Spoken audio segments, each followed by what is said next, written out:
Defence mechanism.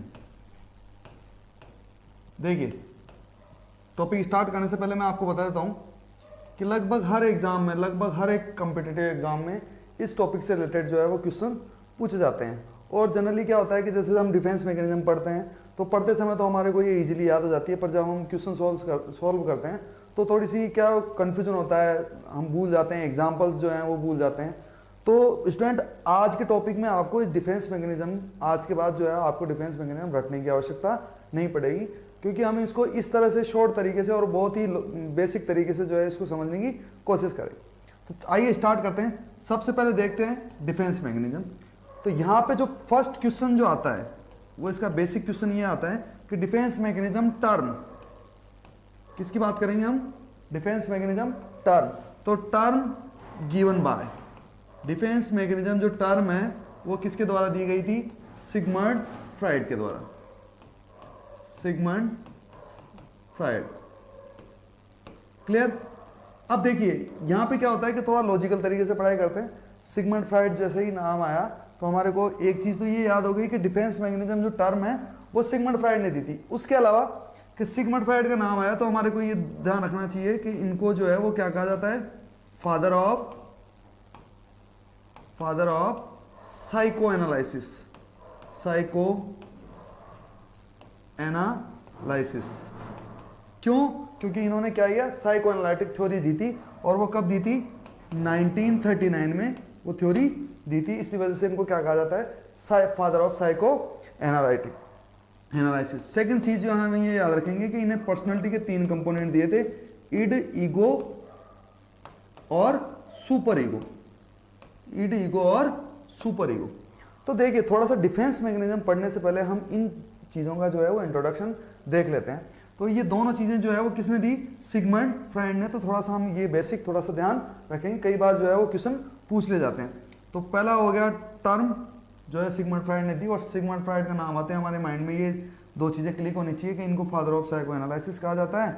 और end, ego, super ego जो personality के कंपोनेंट्स हैं वो किसने दिए? इन्होंने सिगमंड फ्राइड ने। तो देखिए थोड़ा सा हम ये एक छोटा सा इसका इंट्रोडक्शन ले लेते हैं, इड, ईगो और सुपर ईगो। ये इसलिए क्योंकि इससे रिलेटेड जो है वो क्वेश्चन पूछे गए हैं, इसलिए। तो देखिए सिगमंड फ्राइड ने अपनी थ्योरी में ये बताया कि पर्सनालिटी के जो है मेनली 3 कंपोनेंट होते हैं, और इन्हीं कंपोनेंट के आधार पे एक इंडिविजुअल का कॉम्प्लेक्स बिहेवियर जो है वो क्या होता है? डिसाइड होता है। यानी कि पर्टिकुलर सिचुएशन में एक इंडिविजुअल जो है वो किस तरह से काम करेगा, किस वे में जो है वो बिहेव करेगा, वो किस पे डिपेंड करता है? इन 3 कंपोनेंट पे, id, ego and superego. तो देखिए इड में जो है आपको क्या ध्यान रखना है? प्लेजर। इड में क्या ध्यान रखना है? प्लेजर। क्योंकि इड जो कंपोनेंट होता है वो प्रिंसिपल ऑफ प्लेजर पे काम करता है, और प्रिंसिपल ऑफ प्लेजर पे काम करता है। और हमारे को प्लेजर कब फील होता है? कि जब हमारी क्या होती है? Biological needs. मतलब ये जनरली अगर हम बात करें तो ये कंपोनेंट जो है वो हमारी बायोलॉजिकल नीड्स को कंप्लीट करने के लिए वर्क करता है। क्योंकि जैसे ही बायोलॉजिकल नीड कंप्लीट होगी इंडिविजुअल को क्या फील होता है? प्लेजर फील होता है। क्लियर? तो जैसे आपको भूख लग रही है तो जाहिर सी बात है बहुत तेज भूख लग रही है, तो उसी समय आपको जो है आप क्या कोशिश करोगे कि जल्दी से जल्दी क्या किया जाए? खाना खाया जाए। और उसके लिए जो आप काम कर रहे हो वो आपकी पर्सनैलिटी का कौन सा कंपोनेंट काम कर रहा है उस समय? इड काम कर रहा है। ठीक है? और आपको जैसे खाना मिला तो जाहिर सी बात है आपको क्या मिलेगा? प्लेजर फील होगा। तो ये जो इड कंपोनेंट होता है वो ऑलवेज हमेशा किस लिए काम करता है? प्लेजर पे काम करता है। इसको बाकी और चीजों से लेना देना नहीं है। क्या है कि इसको तो इंस्टेंट प्लेजर चाहिए, मतलब तुरंत जो है वो प्लेजर जो है होना चाहिए। तो वो उसमें याद रखेंगे हम, किसमें? इड में। ईगो की बात करें तो ईगो में आपको ध्यान रखना है क्या? रियलिटी। क्या ध्यान रखना है? रियलिटी। यानी कि ईगो जो कंपोनेंट होता है पर्सनालिटी का वो प्रिंसिपल ऑफ रियलिटी पे वर्क करता है। अब जाहिर सी बात है रियलिटी है तो इसका मतलब ये है कि ईगो ही आपको बताता है कि जो प्रेजेंट सिचुएशन है वो किस तरह से रियल है। और जाहिर सी बात है कि जैसे कि हमारे सामने कोई प्रॉब्लम आती है तो उसका सॉल्यूशन हम तभी कर सकते हैं कि जब हम उस रियल सिचुएशन को पहचान सकें। एक्चुअल में पता तो हो कि हमारे सामने प्रॉब्लम क्या है, उस प्रॉब्लम के बारे में हमने जान लिया और उसकी रियलिटी के बारे में जान लिया, तो फिर हम उसके सॉल्यूशन ढूंढने में हमारे को काफ़ी जो है क्या होती है? मदद होती है। तो प्रॉब्लम सॉल्विंग के लिए हम ये कह सकते हैं ईगो। सुपर ईगो जो होता है वो प्रिंसिपल ऑफ मोरालिटी पे काम करता है। प्रिंसिपल ऑफ मोरालिटी पे, मतलब कि नीति, सिद्धांत, ठीक है, इन पे काम करता है वो सुपर ईगो। और ये सुपर ईगो जो है मोरालिटी पे काम करता है, मतलब ये चलता है किसके अकॉर्डिंग, सोशल नॉर्म्स के अकॉर्डिंग, सोशल नॉर्म्स और आपकी जो सोशल वैल्यूज होती है उनके अकॉर्डिंग जो है ये क्या करता है, चलता है, मतलब उनके रूल्स फॉलो करता है। तो देखो अब इनको हम कैसे याद कर सकते हैं, इड, ईगो और सुपर ईगो, इड में प्लेजर, ईगो में रियलिटी और सुपर ईगो में मोरालिटी। तो देखो याद करने का सीधा सा तरीका है कि इड जो है वो मान लेते हैं हम एक छोटा बच्चा, इड को क्या मान लेते हैं, एक छोटा बच्चा है इड, तो क्योंकि उसको क्या चाहिए, छोटे बच्चे क्या होते हैं कि जो चाहिए तो चाहिए, और जब तक वो उनको चीज नहीं मिल जाती है तब तक वो क्या करते रहते हैं, रोते रहते हैं, और तुरंत वो चीज मिली उनको प्लेजर फील हुआ वो चुप हो जाते हैं। क्लियर। ईगो जो है वो हम क्या मान लेते हैं, एक मेच्योर आदमी मान लेते हैं, मतलब मेच्योर एडल्ट मान लेते हैं, जो कि अब जो है वो रियलिटी समझने लग गया। क्योंकि जैसे बचपन में हम छोटे थे तो किसी भी चीज की जिद कर लेते थे, हमारे को पता था हमें मिलेगी, और जब तक नहीं मिलती तब तक रोते रहते थे। फिर हम धीरे धीरे, ये हमारे पास हथियार हुआ करता था, फिर हमारे में मेच्योरिटी बढ़ी, और फिर हम जो है वो मेच्योर हुए, तो हमारे को पता चला कि अब रोने से जो है वो पार नहीं पड़ेगी। घर वालों, वो भी आप भी समझ गए कि अब रोने से कुछ नहीं होगा, तो आप ये रियलिटी पता चल गई आपको। तो हमने जो ईगो को क्या मान लिया, एक मेच्योर एडल्ट मान लिया। जबकि सुपर ईगो जो होता है, एक क्या होता है, बड़ा बूढ़ा आदमी होता है, बड़ा बूढ़ा आदमी। क्योंकि बड़ा बूढ़ा आदमी आपको पता है ना, ज्ञानी हो जाते हैं, वो जो है वो सोसाइटी के नॉर्म्स के अकॉर्डिंग ही चलते हैं। ठीक है, तो यहां पे हमने ये याद करने का तरीका है, क्योंकि इट जो है प्लेजर पे, ईगो रियलिटी पे, और सुपर ईगो मोरालिटी पे। एक छोटी सी बात और कि हम ये देखते हैं कि ये सुपर ईगो जो पार्ट होता है ये किस पे वर्क कर रहा है, मोरालिटी पे, और सुपर ईगो जो होता है ये मतलब जैसे एक नियम बना हुआ है कि चोरी करना पाप है, ये क्या है, एक मोरल है, मतलब एक सिद्धांत है कि चोरी करना जो है वो गलत बात है। तो अगर कोई चोरी कर रहा है तो हम उसको बता रहे हैं कि चोरी करना गलत बात है, तो ये क्या है, मोरालिटी पे वर्क कर रहे हैं। तो सुपर ईगो जो पार्ट होता है वो कौन सा पार्ट होता है, ये हम इसको बोलते हैं सुपर ईगो को सेंसरिंग पोर्शन। क्या बोलते हैं student, censoring portion, censoring portion. यानी कि सेंसरिंग पोर्शन का मतलब यह है कि ये सुपर ईगो ही बताता है हमारे को कि क्या चीज सही है और क्या चीज गलत है, तो वो चीज कहलाती है आपकी सुपर ईगो। आई थिंक आपके ये चीज समझ में आएगी, ये डिस्कस करना जरूरी था क्योंकि जनरली यहां से क्वेश्चन पूछे जाते हैं। तो ये सब जो है ये तीनों कंपोनेंट किसने दिए, सिगमंड फ्राइड ने। एक बात समझ लीजिए, केवल टर्म दी थी सिगमंड फ्राइड ने, बाद में इन्हीं की डॉटर थी अन्ना फ्राइड, अन्ना फ्राइड। इन्होंने जो है वो फर्दर जो रिमेनिंग जो है बहुत सारी जो डिफेंस मैकेनिज्म है उनको उनका क्या दिया, एक्सप्लेनेशन दिया। पर टर्म के लिए क्वेश्चन पूछा जाएगा तो हम कहेंगे सिगमंड फ्राइड। क्लियर। चलिए नेक्स्ट हम बात करते हैं। देखिए हमारे पास में टॉपिक है हमारा defence mechanism, defence mechanism. Defence का अगर हम मतलब देखें तो क्या होता है, प्रोटेक्शन। जैसे डिफेंस सर्विसेज है वो हमारी क्या करती है, प्रोटेक्शन, हमारी रक्षा करती है। और डिफेंस वर्ड का अगर हम मीनिंग दें तो क्या होता है, बचाव, सुरक्षा। और उसको थोड़ा इजी लैंग्वेज में हमने कहा कि डिफेंस का मतलब क्या बोल दिया, प्रोटेक्शन। और मैकेनिज्म का मतलब क्या होता है भाई, प्रोसेस होता है। क्लियर है स्टूडेंट, कि यहां पे हमने क्या किया, वर्ड का मीनिंग ही निकाल रहे हैं। डिफेंस का मतलब प्रोटेक्शन और प्रोसेस, मैकेनिज्म का मतलब प्रोसेस।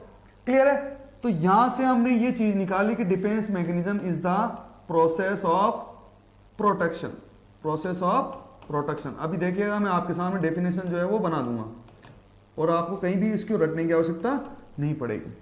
ठीक है, तो इन वर्ड मीनिंग से हमने ये देखा कि डिफेंस मैकेनिज्म क्या है, प्रोसेस ऑफ प्रोटेक्शन। ठीक है, एक बचाव की जो है क्या है, प्रक्रिया है। पर यहां पे हम ये देखते हैं कि किससे बचाव की आवश्यकता है और किसका यूज करके ये प्रोसेस की जाती है।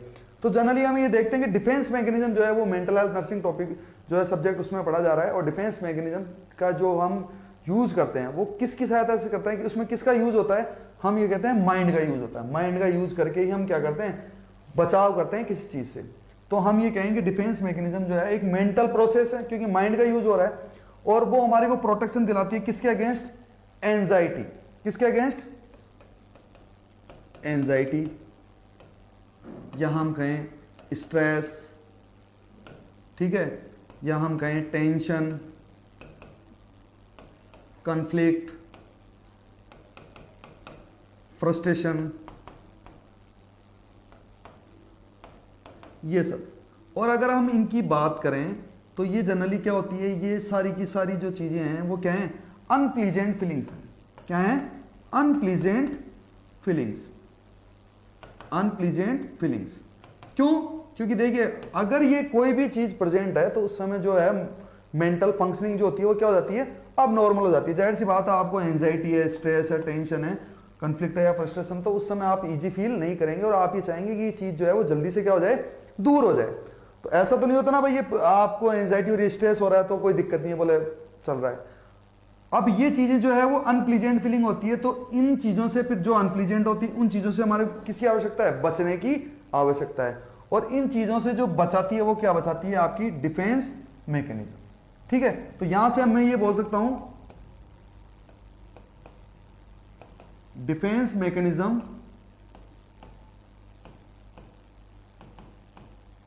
is a process in which individual try to defend against, किसके अगेंस्ट, इन सब के against, anxiety, stress, tension, conflict और फ्रस्ट्रेशन। यानी कि डिफेंस मैकेनिज्म जो है वो एक ऐसी प्रोसेस है जो कि किसी इंडिविजुअल के द्वारा यूज की जाती है, किस लिए, ताकि वो एंजाइटी और स्ट्रेस, टेंशन, जो भी ये अनप्लीजेंट फीलिंग्स हैं उनसे जो है वो बच सके। जाहिर सी बात है। और दूसरी बात ये है कि डिफेंस मैकेनिज्म जो है उसमें माइंड का यूज होता है, तो हमने इसको क्या कह दिया, मेंटल मैकेनिज्म। क्या बोल दिया हमने, मेंटल मैकेनिज्म। ठीक है, दूसरा ये कि इसका दूसरा नाम हम ये भी बोल सकते हैं कि इसको कोपिंग मैकेनिज्म भी बोलते हैं। क्या बोलते हैं स्टूडेंट, कोपिंग मैकेनिज्म। क्यों, क्योंकि जो अनएक्सपेक्टेड सिचुएशन की वजह से जो एंजाइटी डेवलप होती है उनमें जो एक सिचुएशन ऐसी आ जाती है जिसमें आप एडजस्ट नहीं कर पाते। क्यों, क्योंकि इन सब के कारण, तो उस सिचुएशन में आप डिफेंस मैकेनिज्म का यूज करते हो और इन अनप्लीजेंट फीलिंग से आपको प्रोटेक्शन मिलती है, तो आप उस सिचुएशन के साथ में क्या कर लेते हो, कोप कर लेते हो, एडजस्ट कर लेते हो, इसलिए इसका नाम क्या दिया गया है, कोपिंग मैकेनिज्म। तो सपोज करिए आपके पास क्वेश्चन आता है, क्या है, मेंटल मैकेनिज्म और coping mechanism which used by a individual to provide protection against anxiety, तो हम क्या बोलेंगे, वो डिफेंस, वो कौन सी मैकेनिज्म होगी, वो होगी आपकी डिफेंस मैकेनिज्म।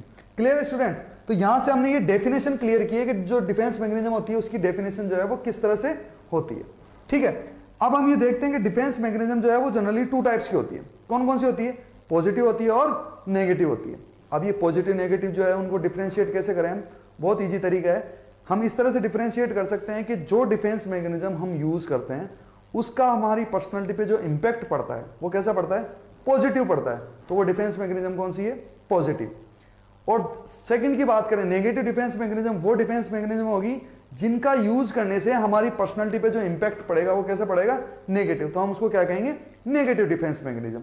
तो हमने क्या है, एक साथ नहीं पढ़ के इनको क्या कर देते, थोड़ा डिवाइड कर देते हैं पॉजिटिव और नेगेटिव में। तो स्टूडेंट सबसे पहले जो हम पढ़ने जा रहे हैं वो है आप अपनी positive defence mechanism, positive defence mechanism.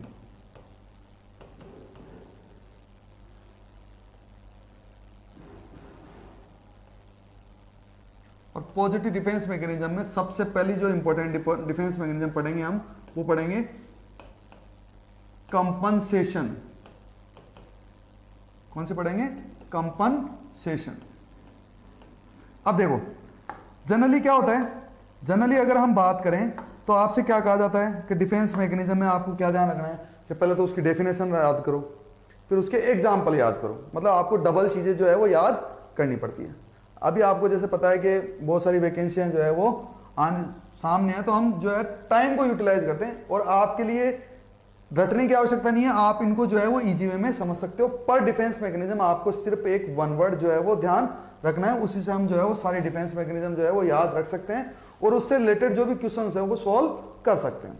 तो देखिए कंपनसेशन, अगर मैं जनरल लैंग्वेज में बात करूं तो कंपनसेशन का मतलब होता है क्षतिपूर्ति। मतलब आपके पास में कोई नुकसान हुआ है तो आप उस नुकसान की क्या कर रहे हो, भरपाई कर रहे हो, उसी को हम क्या बोलते हैं, कंपनसेशन। ठीक है, जैसे देखा होगा ना आपने कि दो ग्रुपों में लड़ाई हो जाती है तो वो बोलते हैं कि अरे कंपनसेट कर लो, ठीक है, यानी कि जो भी आपका नुकसान हुआ है उसकी क्या कर लो, भरपाई कर लो।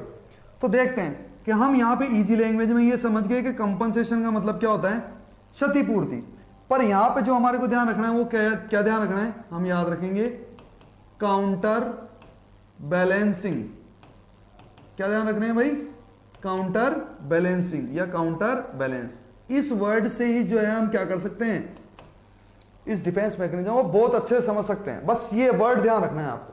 कैसे कि जैसे अगर मैं बात करूं काउंटर बैलेंस का मतलब क्या होता है, काउंटर बैलेंस का मतलब ये होता है कि एक जगह आपके पास में कमी है तो उस कमी को जो है आप क्या कर रहे हो, काउंटर बैलेंस कैसे कर सकते हो। जैसे नॉर्मल बात करते हैं कि तराजू हम देखते हैं, एक तरफ कम है एक तरफ ज्यादा है, अब अपने को क्या करना है, इसको काउंटर बैलेंस करना है। तो काउंटर बैलेंस का मतलब क्या है कि दोनों बराबर होने चाहिए। तो क्या तरीका है हमारे पास में कि ज्यादा, या तो जिधर ज्यादा है उधर से कुछ निकाल लें तो क्या हो जाएगा, बराबर हो जाएगा, या फिर एक तरीका ये है कि जिधर कम है उधर हम कुछ एक्स्ट्रा ऐड कर दें तो वो चीज क्या हो जाएगी, बराबर हो जाएगी। अब आप बताइए दोनों में से ज्यादा अच्छा कौन सा है, कि कम में कुछ ऐड कर दें तो ज्यादा अच्छा है ना। तो वही चीज करते हैं हम काउंटर बैलेंस में। क्या करते हैं कि आपको ध्यान रखना है, इंग्लिश में याद रखो तो इंग्लिश में याद रखो, या अगर हिंदी में याद रखना है तो हिंदी में। कमी को खूबी से पूरा करना, कमी को खूबी से पूरा करना क्या कहलाता है, कंपनसेशन कहलाता है। बस खत्म। ये दो लाइन आपको याद है तो कभी नहीं भूलना। इससे रिलेटेड जो भी एग्जांपल वो जैसे हम ये देख लेते हैं, पुअर इन स्टडी।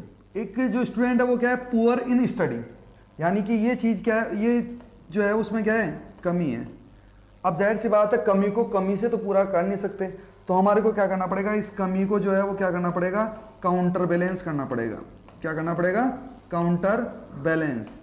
तो इसको काउंटर बैलेंस किस तरह से करें कि अगर हम गेम्स में भी कमजोर होते हैं तो वो काउंटर बैलेंस नहीं होगा, ठीक है। तो हम ये देखते हैं पुअर इन स्टडी, तो चैंपियन, या बहुत अच्छा है चैंपियन इन गेम्स।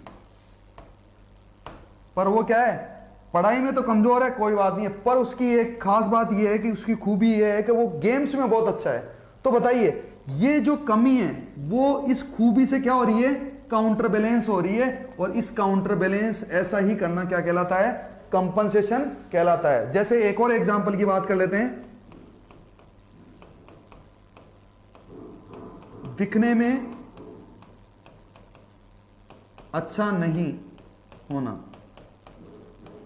ये इसलिए बता रहा हूं कि इससे रिलेटेड एग्जांपल भी, क्वेश्चन भी आया हुआ है कि कोई लड़की या लड़का जो है वो दिखने में अच्छा नहीं है, तो ये क्या है, इसकी कमी है। बट हम ये देखते हैं, अगर जैसे लड़की की बात कर लेते हैं, काम में परफेक्ट। एक लड़की जो है वो देखने में जो है वो थोड़ा सही नहीं है, डार्क जो है उसका कलर है, पर घर के काम में जो है वो क्या है, बहुत ज्यादा परफेक्ट है। तो ये कमी थी, इस खूबी से ये चीज क्या हो गई, काउंटर बैलेंस हो गई। और ये काउंटर बैलेंस मतलब ये देखो यही बात आ गई, कमी को खूबी से पूरा करना क्या कहलाता है, कंपनसेशन कहलाता है। इससे इजी तरीका इसका, इस डिफेंस को याद करने का कुछ भी नहीं है। काउंटर कंपनसेशन में क्या ध्यान रखना है आपको, काउंटर बैलेंसिंग। और एक लाइन मेरे कहने से ये याद रखेंगे कि कमी को खूबी से पूरा करना क्या चीज कहलाती है भाई, वो कहलाती है कंपनसेशन, ठीक है। कुछ और बात कर लेते हैं, कुछ और एग्जांपल लेते हैं। जैसे सपोज करो कोई फिजिकली हैंडीकैप्ड है, आप कितने सारे टीवी पे रियलिटी शोज देखते हैं, उसमें देखा होगा आपने, कोई जो है विकलांग है पर फिर भी उसमें कोई एक्स्ट्रा टैलेंट होता है, तो जो वो फिजिकली हैंडीकैप्ड है, वो कमी है, उसको क्या कर रहा है, वो उस टैलेंट से क्या कर रहा है, कंपनसेट कर रहा है। तो वो चीज क्या होती है आपकी, कंपनसेशन। यानी कि यहां पे हम एक कमी को दूसरी खूबी से, यानी कि हम ये क्वेश्चन आ जाए, सपोज करो आपके ये काउंटर बैलेंसिंग द डेफिशिएंसीज या deficiency, counter balancing the deficiency in one area bye extra achievement in another area in another area. तो बताओ ये चीज जो है वो क्या कहलाएगी? ये क्वेश्चन आ गया सपोज करो कि counter balancing the deficiency in one area, एक क्षेत्र में जो है वो कमी है, उसको वो पूरा कैसे कर रहा है इंडिविजुअल, कि वो दूसरे क्षेत्र में क्या कर रहा है, एक्स्ट्रा अचीवमेंट कर रहा है, तो वो चीज क्या कहलाएगी? तो हम कहेंगे वो चीज, कमी को खूबी से पूरा करना क्या कहलाता है? कंपनसेशन कहलाता है। तो हम वो डिफेंस मैकेनिज्म होगी कंपनसेशन। Clear student? चलिए आगे बढ़ते हैं। नेक्स्ट सेकंड की बात करें तो सेकंड जो है हमारे पास में कौन सी है? सब्स्टिट्यूशन। कौन सी है? सब्स्टिट्यूशन। सेकंड जो है डिफेंस मैकेनिज्म है पॉजिटिव में हमारे पास में, वो कौन सी है? सब्स्टिट्यूशन। बहुत इजी है, देखेंगे। सब्स्टिट्यूशन में जो आपको वन वर्ड याद रखना है वो क्या याद रखना है? चेंजिंग। क्या याद रखना है स्टूडेंट? चेंजिंग। देखिए चेंजिंग यानी कि हम क्या कर रहे हैं, किसी चीज में क्या कर रहे हैं? परिवर्तन ला रहे हैं। और चेंजिंग के आगे थोड़ा सा ये ध्यान रखेंगे कि यहां पे चेंज क्या करते हैं? टारगेट चेंज करते हैं। क्या चेंज करते हैं? टारगेट चेंज करते हैं। अब टारगेट चेंज करते हैं तो किस तरह से करते हैं? तो हम यहां पे क्या करते हैं, सब्स्टिट्यूशन में क्या करते हैं? हायर टारगेट को, हायर टारगेट को लोअर टारगेट में, लोअर टारगेट में क्या कर देते हैं? चेंज कर देते हैं। क्या कर देते हैं? चेंज कर देते हैं। तो वो चीज क्या कहलाती है? आपकी सब्स्टिट्यूशन। देखिए समझने की कोशिश कीजिए। सपोज करो कि आपने कोई जो है अपनी लाइफ में हाई टारगेट सेट किया है, तो जाहिर सी बात है आपको उसके लिए बहुत मेहनत करनी पड़ेगी, ठीक है। और आप उस टारगेट के लिए बहुत मेहनत करते हैं, पर आप उस टारगेट को अचीव नहीं कर पाते, तो आपको क्या अंदर से खुशी होगी क्या? जाहिर सी बात है आपको अगर बार बार फेलियर होगा मिलेगा तो उस चीज से आपकी एंजाइटी, टेंशन और आपको क्या होगा? स्ट्रेस होगा। और हम पहले ही बात कर चुके हैं, जो एंजाइटी, स्ट्रेस, टेंशन है, ये क्या है? अनप्लीजेंट फीलिंग है। तो आप ऐसा तो नहीं चाहेंगे ना कि आपको बार बार क्या हो? एंजाइटी, स्ट्रेस या क्या हो? टेंशन हो। तो उस कंडीशन में हम क्या करें कि जो टारगेट हमने सेट किया था और हम उसको क्या नहीं कर पा रहे? अचीव नहीं कर पा रहे, तो उस कंडीशन में हम क्या करते हैं कि थोड़ा सा मॉडिफिकेशन लाते हैं, थोड़ा सा चेंजेस लाते हैं और उस हाई टारगेट को उससे थोड़े से कम टारगेट पे सेट कर लेते हैं। जो ये तो क्या था? जिसको आप अचीव नहीं कर पा रहे थे, अचीव नहीं कर पा रहे थे,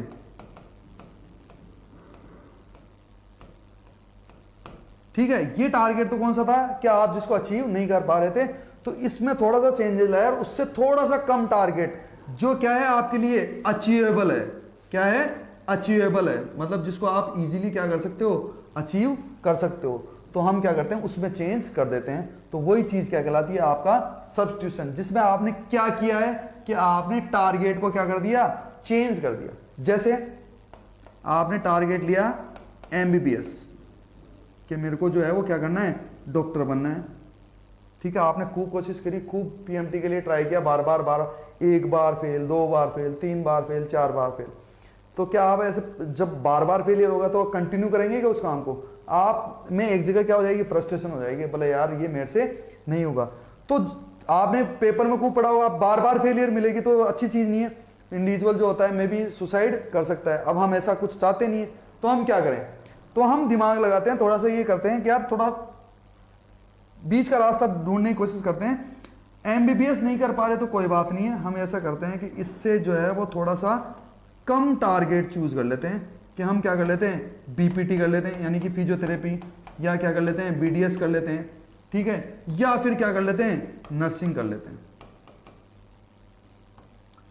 ठीक है। बीपीटी मतलब ये इनको भी क्या है? फिजियोथेरेपी जो इनको भी डॉक्टर कहा जाता है, बीडीएस जो है इनको भी डॉक्टर कहा जाता है, और नर्सिंग जो है वो ये डॉक्टर से कम नहीं होते, ठीक है। और गांव में इनको डॉक्टर कहा जाता है, चाहे वो टोंट में कहे पर कहा जाता है। तो हमने ये देखा कि ये टारगेट हमारे लिए क्या था? हाई था और नॉट अचीवेबल था, मतलब हम उसको अचीव नहीं कर पा रहे थे। तो उस कंडीशन में हमने क्या किया? इस टारगेट को चेंज कर दिया, हायर से किस में कर दिया? लोअर में चेंज कर लिया, और उससे फिर हमने हमारे मन को सेटिस्फेक्शन दिया, और हम क्या हो गए? जो हमारी एंजाइटी, स्ट्रेस, फ्रस्ट्रेशन जो था वो सब क्या हो गया? रिसॉल्व हो गया। तो हमारे को डिफेंस मिल गई किसके अगेंस्ट? स्ट्रेस, एंजाइटी और फ्रस्ट्रेशन के अगेंस्ट। कैसे मिली है?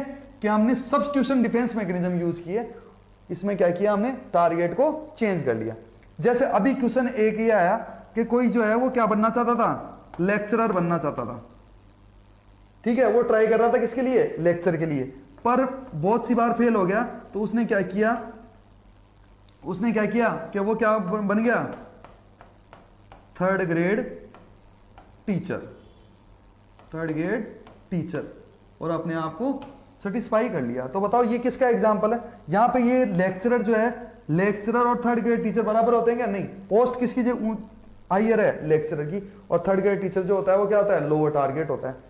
उसने काम छोड़ा नहीं है, ऐसा नहीं है कि फेल हो गया तो उसने छोड़ दिया, इसलिए ये पॉजिटिव है। उसने कोशिश की, बोले कोई बात नहीं, अपन ये नहीं बन पा रहे तो क्या कर लेते हैं, थर्ड ग्रेड टीचर बन जाते हैं, ठीक है। और ये सब छोड़िए, ये तो चलो एग्जाम्पल की बात हुई, मैं आपको बताता हूं कॉमन, इसको कैसे याद रखें। कि आपने ये तो सुना होगा ना बोलते हुए, ये नहीं तो ये सही।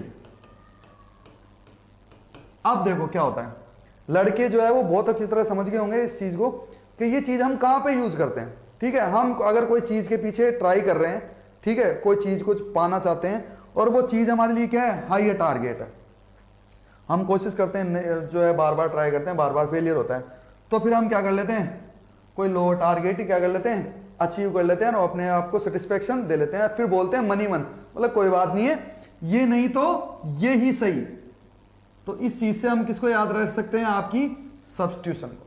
क्लियर है, बहुत सिंपल है। तो ये हमने देखी second defence mechanism, substitution. Clear student. Next third जो डिफेंस मैकेनिज्म है हमारे पास में वो है सब्लिमेशन। कौन सी है, सब्लिमेशन, बहुत इंपॉर्टेंट है ये, तो आराम से हम इसको बहुत अच्छे से समझेंगे। सब्लिमेशन में आपको, जैसे कि हम पहले से करते आ रहे हैं, एक ही वर्ड ध्यान रखना है, और इसमें क्या ध्यान रखना है, मॉडिफाइंग। क्या याद रखना है भाई, मॉडिफाइंग। अब देखो, चेंज करना मतलब यानी कि परिवर्तित करना, और मॉडिफाइड का मतलब क्या होता है कि हम जब चेंजिंग में तो हमने क्या कहा, टारगेट चेंज किया था, एक टारगेट को दूसरे टारगेट में चेंज कर लिया था। या सब्लिमेशन में हम क्या करते हैं, मॉडिफाइड करते हैं, मतलब किसी और चीज में नहीं, उसी चीज में थोड़ा सा क्या कर देते हैं, चेंजेस कर देते हैं। और ये मॉडिफाइड हम किसको करते हैं, उसमें तो हम टारगेट को चेंज कर रहे थे, और इसमें मॉडिफाई करते हैं किसको, बिहेवियर को। किसको मॉडिफाई करते हैं, बिहेवियर को। अब कैसा बिहेवियर और किस में मॉडिफाइड करते हैं वो चीज समझ लेते हैं। यानी कि हम इसमें क्या करते हैं, सोशली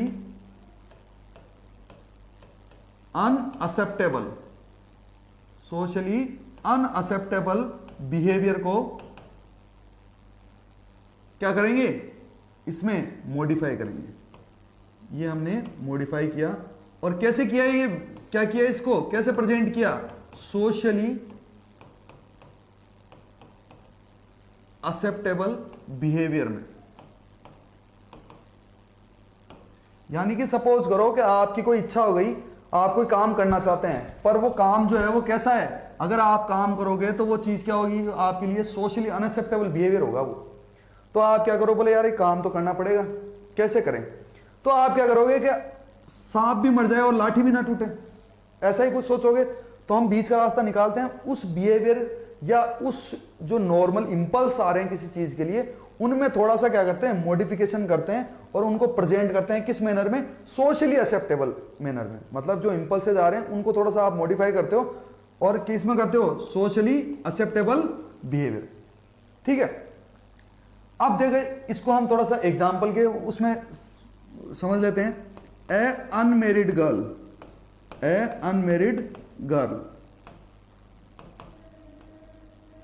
या सॉरी, ए अनमेरिड वुमन, इस तरह से कर लेते हैं, थोड़ा सही रहेगा। A unmarried woman having mothering desire. अब देखिए कि एक सिचुएशन ऐसी है, ये आपको डिफेंस से रिलेटेड जो क्वेश्चन पूछे जाते हैं उसमें सिचुएशन भी दी जाती है, तो हम उनको भी थोड़ा समझ सकते हैं। एसेंस हमारे को यही ध्यान रखना है कि एक सिचुएशन ऐसी है जिसमें एक अनमेरिड वुमन है उसकी इच्छा है कि वो बच्चे पाले, मतलब बच्चों से उसको बहुत ज्यादा लगाव है और उसकी इच्छा है कि वो बच्चे पालना चाहती है, बच्चों से के साथ रहना चाहती है। तो पर प्रॉब्लम क्या है कि वो क्या है, अनमेरिड है। और अगर वो अनमेरिड अगर कंसीव करती है तो जाहिर सी बात है वो सोशली क्या होगा, अनएक्सेप्टेबल होगा। पर ये वुमन जो है वो क्या करे कि यार मदरिंग डिजायर तो है, डिजायर है, इच्छा है तो पूरी करनी है। तो ये क्या करती है, इस बिहेवियर को क्या करती है, थोड़ा सा क्या कर देती है, मॉडिफाई कर देती है। क्या कर देती है, मॉडिफाई कर देती है। और क्या होता है, becomes a nursery school teacher. कि वो क्या करती है कि इस मदरिंग डिजायर को कंप्लीट करने के लिए उसने क्या किया, अब जैसे नेचुरल इंपल्सेस तो आएगा भाई, मदरिंग डिजायर है तो बच्चे कैसे पाले, तो पर ये क्या करती है, इस इंपल्स को मॉडिफाई करती है और क्या करती है, एक नर्सरी स्कूल में क्या बन जाती है, टीचर बन जाती है। वहां पे वो अपनी इस डिजायर को क्या कर लेती है, फुलफिल कर लेती है। वहां पे खूब जो बच्चे होते हैं उनके साथ में वो अपना टाइम स्पेंड करती है और अपने आप को सेटिस्फाई कर लेती है। पर हमने क्या किया, एक बहुत अच्छे तरीके से क्या किया, जो हमारी अनएक्सेप्टेबल बिहेवियर था या जो इंपल्सेस आ रहे थे उनको हमने मॉडिफाई किया और कैसे कर लिया, सोशली एक्सेप्टेबल। जैसे जनरल हम एक बात करें कि जैसे सपोज करो कि आपको बहुत ज्यादा गुस्सा आता है, हम इस तरह से समझ लेते हैं कि आपको बहुत ज्यादा गुस्सा आता है। अब आपको गुस्सा आता है तो किसी ने आपको कुछ कह दिया रास्ते में, या जो आपके पड़ोसी हैं उन्होंने कुछ कह दिया, तो हम क्या करते हैं, अग्रेशन के हिसाब से मन में तो ये आता है कि अभी जाके जो है वो इनका काम जो है वो तमाम कर दें। पर अगर आप ऐसा करोगे तो वो सोशली एक्सेप्टेबल होगा क्या, नहीं। तो जनरली हम ये देखते हैं कि ऐसे व्यक्ति जो क्या होते हैं, बहुत ज्यादा अग्रेसिव होते हैं, तो जाहिर सी बात है वो अग्रेशन अपना सोसाइटी में शो नहीं कर सकते हैं, और अगर करेंगे तो वो क्या होगा, सोशली अनएक्सेप्टेबल होगा। तो हम ये जनरली ये देखते हैं कि अग्रेसिव जो है होते हैं पर्सनैलिटी के लोग, वो अपना अग्रेशन नहीं निकाल सकते, तो वो क्या करते हैं, प्रोफेशन ही ऐसा चूज करते हैं कि जैसे वो बॉक्सर बन जाएं, या कहें कि वो जो है सोल्जर बन जाएं। क्यों, क्योंकि वहां पे जो है वो अपना अग्रेशन जो है वो क्या कर सकते हैं, शो कर सकते हैं। कहने का मतलब ये है कि मीनिंग जो है ये इस जो डिफेंस मैकेनिज्म है ये है कि इसमें आप सीधी से एक लाइन याद रखनी है कि सोशली अनएक्सेप्टेबल बिहेवियर को मॉडिफाई करके कैसे प्रेजेंट कर रहे हैं हम, सोशली एक्सेप्टेबल मैनर में। ठीक है, तो वो चीज क्या कहलाती है, आपकी सब्लिमेशन। क्लियर है, वन वर्ड ध्यान रखना है, मॉडिफाइंग। और किसको मॉडिफाई करते हैं, बिहेवियर को मॉडिफाई करते हैं। क्लियर है स्टूडेंट।